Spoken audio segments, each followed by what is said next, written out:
Hello everyone, आप सभी का करंट अफेयर्स 360 में स्वागत है। उम्मीद करता हूँ आप सभी लोग बहुत अच्छे होंगे। तो आज के इस वीडियो में हम पढ़ेंगे 29 जुलाई 2020 के करंट अफेयर्स। इसी के साथ ही अगर आपको इस लेक्चर का पीडीएफ फाइल डाउनलोड करना हो तो आप डिस्क्रिप्शन में दिए गए टेलीग्राम चैनल के लिंक पर जाकर डाउनलोड कर सकते हैं। तो चलिए चलते हैं आज के पहले क्वेश्चन की ओर। तो पहला क्वेश्चन है, वर्ल्ड हेपेटाइटिस डे कब मनाया जाता है? World hepatitis day is observed on which day? तो इसका सही जवाब है 28 जुलाई। हर साल 28 जुलाई को वर्ल्ड हेपेटाइटिस डे मनाया जाता है। अगर बात करें इसके मेन ऑब्जेक्टिव की, तो इसका मेन ऑब्जेक्टिव है लोगों में अवेयरनेस फैलाना और इनकरेज करना लोगों को prevention, diagnosis and treatment of hepatitis. तो हेपेटाइटिस के बारे में जागरूकता फैलाने के लिए वर्ल्ड हेपेटाइटिस डे मनाया जाता है। तो अगर बात करते हैं वर्ल्ड हेपेटाइटिस डे की, तो वर्ल्ड हेपेटाइटिस डे को स्टार्ट किया गया था 2010 में बाय WHO, जो कि है वर्ल्ड हेल्थ ऑर्गेनाइजेशन। हेपेटाइटिस से दुनिया में हर साल लगभग 1.34 मिलियन लोग ग्रसित होते हैं। तो इसी कारण इसके प्रति जागरूकता फैलाना बहुत जरूरी है। अगर बात करें इस साल के थीम की, तो 2020 के वर्ल्ड हेपेटाइटिस डे का थीम है हेपेटाइटिस फ्री फ्यूचर। तो चलिए चलते हैं अगले क्वेश्चन की ओर। विश्व प्रकृति संरक्षण दिवस किस दिन मनाया जाता है? World nature conservation day observed on which day? तो इसका सही जवाब है 28 जुलाई। 28 जुलाई को हर साल वर्ल्ड नेचर कंजर्वेशन डे मनाया जाता है ताकि कंजर्वेशन और प्रमोट किया जा सके और लोगों में कंजर्वेशन के प्रति अवेयरनेस फैलाई जा सके। तो चलिए चलते हैं अगले क्वेश्चन की ओर। हाल ही में हिचेम मेचनी को किस देश के प्रधानमंत्री के रूप में नियुक्त किया गया है? Recently Hichem Mechichi has been appointed as prime minister of which country? तो हाल ही में हिचेम मेचनी को ट्यूनीशिया का नया प्रधानमंत्री नियुक्त किया गया है और इन्होंने रिप्लेस किया है एलियास फखाफक। और अगर बात करते हैं ट्यूनीशिया की, तो ट्यूनीशिया एक नॉर्थ अफ्रीकन कंट्री है और यहाँ के प्रेसिडेंट कौन है? प्रेसिडेंट है कईस सईद और कैपिटल है ट्यूनीशिया की ट्यूनिस। अगर बात करें करेंसी की ट्यूनीशिया की, तो करेंसी है ट्यूनीशिया की ट्यूनीशियन दिनार। तो चलिए चलते हैं अगले क्वेश्चन की ओर। हाल ही में किस ई कॉमर्स कंपनी ने 90 मिनट की हाइपर लोकल डिलीवरी सेवा शुरू की है? Recently which e commerce company has launch a hyper local 90 minute delivery services? तो ये सर्विस शुरू की है फ्लिपकार्ट ने। फ्लिपकार्ट ने हाल ही में अपनी एक 90 मिनट की हाइपर लोकल फ्लिपकार्ट क्विक नाम से ये डिलीवरी सर्विस शुरू की है। यह सर्विस हाल फिलहाल में बेंगलुरु में शुरू की गई है और अगले कुछ महीनों में यह 6 अदर सिटी में भी चालू की जाएगी। तो अगर बात करें इस सर्विस की, तो इस सर्विस के थ्रू 90 मिनट में डिलीवरी ली जा सकती है और इस सर्विस को यूज करने के लिए कस्टमर को मिनिमम डिलीवरी फी 29 रुपये देनी होगी। तो अगर बात करते हैं फ्लिपकार्ट की, तो फ्लिपकार्ट का हेडक्वार्टर कहाँ है? फ्लिपकार्ट का हेडक्वार्टर है बेंगलोर में। और फ्लिपकार्ट के सीईओ कौन है? सीईओ है कल्याण कृष्णमूर्ति। और बात इसी के साथ आपको पता होना चाहिए कि फ्लिपकार्ट की फाउंडेशन हुई है 2007 में। तो चलिए चलते हैं अगले क्वेश्चन की ओर। हाल ही में किस संगठन ने डेयर टू ड्रीम 2.0 प्रतियोगिता शुरू की है? Recently which organisation has launch dare to dream 2.0 contest? तो हाल ही में डीआरडीओ ने यह dare to dream 2.0 contest launch किया है। यह कॉन्टेस्ट लॉन्च किया गया है 5th death anniversary of former president and noted scientist doctor APJ Abdul Kalam. तो अगर बात करें इस dare to dream innovation programme की, तो यह इनोवेशन प्रोग्राम स्टार्टअप और इंडिविजुअल इनोवेटर्स के लिए चालू किया गया है, जिसमें जिसमें वो पार्टिसिपेट करके 10 लाख रुपए और 5 लाख रुपए की प्राइज मनी को जीत सकते हैं, जिसमें 10 लाख रुपए स्टार्टअप के लिए प्राइज मनी है और 5 लाख रुपए इंडिविजुअल कैटेगरी के लिए है। अगर बात करें इसके मेन ऑब्जेक्टिव की, तो डेयर टू ड्रीम प्रोजेक्ट का मेन ऑब्जेक्टिव है ताकि इनोवेटर्स और स्टार्टअप को प्रमोट किया जा सके देश के अंदर। तो अगर बात करते हैं डीआरडीओ की, तो डीआरडीओ का हेडक्वार्टर कहाँ है? डीआरडीओ का हेडक्वार्टर है नई दिल्ली में। डीआरडीओ की फाउंडेशन कब हुई थी? फाउंडेशन हुई थी 1958 में। और डीआरडीओ के चेयरमैन कौन है? चेयरमैन है जी सतीश रेड्डी जी।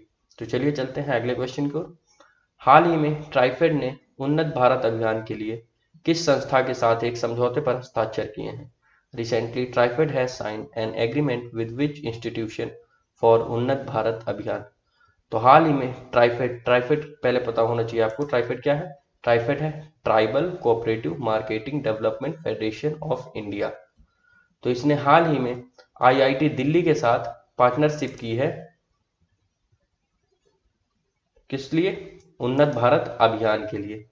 तो पहले जानते हैं उन्नत भारत अभियान क्या है। उन्नत भारत अभियान एक प्रोजेक्ट है भारत सरकार का, जिसके तहत हायर एजुकेशन इंस्टीट्यूशन है वह विलेज के थ्रू कनेक्ट होकर सोशल और इकोनॉमिक रूप से उनको बेटर सर्विसेज प्रोवाइड कराते हैं। तो इसी के तहत ट्राइफेड ने आईआईटी दिल्ली के साथ पार्टनरशिप की है, ताकि वह लाइवलीहुड अपॉर्चुनिटी और इनकम जनरेशन ट्राइबल कम्युनिटी की बढ़ा सके। अगर बात करते हैं tribal cooperative marketing development federation of India की, तो यह मिनिस्ट्री ऑफ ट्राइबल अफेयर्स के अंदर आता है। तो चलिए चलते हैं अगले क्वेश्चन की ओर। हाल ही में किस बांग्लादेशी क्रिकेट खिलाड़ी को डोप टेस्ट में फेल होने के कारण 2 साल के लिए प्रतिबंधित किया गया है? Recently, which Bangladesh cricketer had been banned for 2 years for failing in dope test?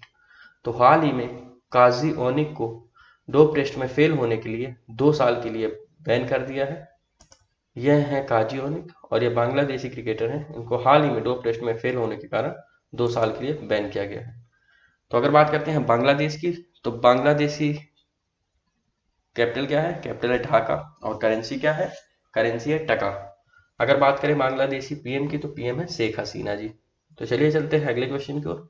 हाल ही में किसने आईएसआई हॉलमार्क की गुणवत्ता को सत्यापित करने के लिए BIS care app mobile launch किया? Recently who launched BIS care app mobile app to verify ISI hallmark quality? तो हाल ही में रामविलास पासवान जी, जो कि हमारे हैं union minister for consumer affairs food and public distribution, इन्होंने bureau of Indian standards mobile app को लॉन्च किया है। यह ऐप मदद करेगा कंज्यूमर्स को ऑथेंटिसिटी चेक करने में ISI मार्क और हॉलमार्क प्रोडक्ट की। तो अगर बात करते हैं ब्यूरो ऑफ इंडियन स्टैंडर्ड्स की, तो इसका हेडक्वार्टर कहाँ है? इसका हेडक्वार्टर है नई दिल्ली में। और इसके डायरेक्टर जनरल कौन है? डायरेक्टर जनरल है प्रमोद कुमार तिवारी जी। और इसकी स्थापना कब हुई थी? इसकी स्थापना हुई थी 1986 में। तो चलिए चलते हैं अगले क्वेश्चन की ओर। हाल ही में किस राज्य ने मुफ्त मास्क वितरण योजना शुरू की है? Recently which state has launched free mask distribution scheme? तो हाल ही में तमिलनाडु सरकार ने अपने यहाँ free mask distribution scheme launch की है। तो हाल ही में तमिलनाडु के सीएम ई पलानीस्वामी जी ने यह फ्री मास्क डिस्ट्रीब्यूशन स्कीम शुरू की है। इस स्कीम के तहत लगभग 69 लाख फैमिली को फ्री मास्क की सुविधा मुहैया कराई जाएगी और इन मास्क को डिस्ट्रीब्यूट किया जाएगा राशन शॉप के थ्रू। तो अगर बात करते हैं तमिलनाडु की, तो तमिलनाडु के गवर्नर कौन है? गवर्नर है बनवारी लाल पुरोहित जी। और अगर बात करते हैं तमिलनाडु के सीएम की, तो सीएम कौन है? ई पलानीस्वामी जी। इसी के साथ अगर बात करें तमिलनाडु में लोकसभा सीट की, तो 39 लोकसभा की सीट है और 18 राज्यसभा की। तमिलनाडु की कैपिटल क्या है? कैपिटल है चेन्नई। तो चलिए चलते हैं अगले क्वेश्चन की ओर। हाल ही में इंडिया डिजिटल एजुकेशन 2020 रिपोर्ट को किसने लॉन्च किया? Recently who launched India report on digital education 2020? तो हाल ही में इस रिपोर्ट को लॉन्च किया गया है हमारे HRD मिनिस्टर श्री रमेश पोखरियाल निशंक जी द्वारा। तो अगर बात करें डिजिटल एजुकेशन 2020 रिपोर्ट की, तो इस रिपोर्ट में क्या बताया गया है? इस रिपोर्ट में वेरियस इनिशिएटिव के बारे में बताया गया है, जो कि हमारे HRD मिनिस्ट्री द्वारा लिए गए हैं। किसके लिए? ऑनलाइन एजुकेशन और लर्निंग इनिशिएटिव के लिए, जैसे कि दीक्षा प्लेटफॉर्म, स्वयं Prabha TV channel, on air शिक्षा वाणी, ई पाठशाला, इन सभी प्रोग्राम्स के बारे में इस रिपोर्ट के अंदर बताया गया है कि कैसे शिक्षा के डिजिटलाइजेशन किया गया है, डिजिटाइजेशन। तो चलिए चलते हैं अगले क्वेश्चन की ओर। हाल ही में भारत ने 10 ब्रॉडगेज डीजल इंजनों को किस देश को सौंप दिया है? Recently India has handed over 10 broad gauge diesel locomotives to which country? तो हाल ही में भारत ने 10 ब्रॉड गेज डीजल इंजनों को बांग्लादेश को सौंपा है। तो हाल ही में हमारे देश के external affairs minister S Jaishankar ji और रेलवे मिनिस्टर पीयूष गोयल ने यहाँ पर देखिए, आप देख सकते हैं 10 डीजल लोकोमोटिव्स को बांग्लादेश को सौंपा है। यह लोकोमोटिव्स हेल्प करेंगे बांग्लादेश को अपने यहाँ ट्रेनों के संचालन में। तो अगर बात करते हैं बांग्लादेश की, तो बांग्लादेश के बारे में आपको पता होना चाहिए कि बांग्लादेश की कैपिटल है ढाका और करेंसी है टका और बांग्लादेशी पीएम है शेख हसीना जी। तो चलिए चलते हैं अगले क्वेश्चन की ओर। हाल ही में भारत और किस देश के बीच नई दिल्ली में रक्षा संवाद आयोजित किया गया? Recently defence dialogue between India and which country was held in New Delhi? तो हाल ही में यह डिफेंस डायलॉग इंडोनेशिया के साथ कंडक्ट किया गया है। तो अगर बात करते हैं इस डिफेंस डायलॉग की, तो इस डिफेंस डायलॉग में पार्टिसिपेट किया था हमारे देश के डिफेंस मिनिस्टर श्री राजनाथ सिंह जी ने, और इंडोनेशियन उनके काउंटर पार्ट थे Indonesian defence minister general Prabowo Subianto. तो इस डिफेंस डायलॉग का मेन मोटो था कि भारत और इंडोनेशिया के बीच में रक्षा सहयोगों को बढ़ाया जा सके, ताकि दोनों देश एक दूसरे के रक्षा समझौतों को समझ सके। तो अगर बात करते हैं इंडोनेशिया की, तो इंडोनेशिया की कैपिटल क्या है? इंडोनेशिया की कैपिटल है जकार्ता। और इंडोनेशिया के प्रेसिडेंट कौन है? प्रेसिडेंट है जोको विडोडो। अगर बात करें इंडोनेशियन करेंसी की, तो इंडोनेशियन करेंसी है इंडोनेशियन रुपया। तो चलिए चलते हैं कल के पूछे गए क्विज क्वेश्चन की ओर। तो कल मैंने आप लोगों से पूछा था, हाल ही में राजस्थान का पहला प्लाज्मा बैंक किस स्थान पर स्थापित किया गया है? Recently Rajasthan first plasma bank setup at which place? तो राजस्थान का पहला प्लाज्मा बैंक सेटअप किया गया है जयपुर के सवाई मानसिंह हॉस्पिटल में। तो चलिए चलते हैं आज के क्विज क्वेश्चन की ओर। तो आज का क्विज क्वेश्चन है, हाल ही में किस राज्य या केंद्र शासित प्रदेश ने मैकेडमाइजेशन प्रोग्राम शुरू किया है? रिसेंटली विच स्टेट और union territory has launch macadamisation programme? तो इस क्वेश्चन का जवाब आप लोगों को मुझे कमेंट सेक्शन में देना है।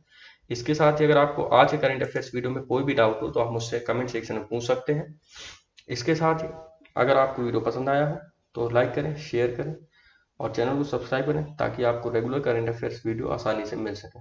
तो चलिए मिलते हैं कल के करंट अफेयर्स वीडियो में, तब तक पढ़ते रहें। Thank you.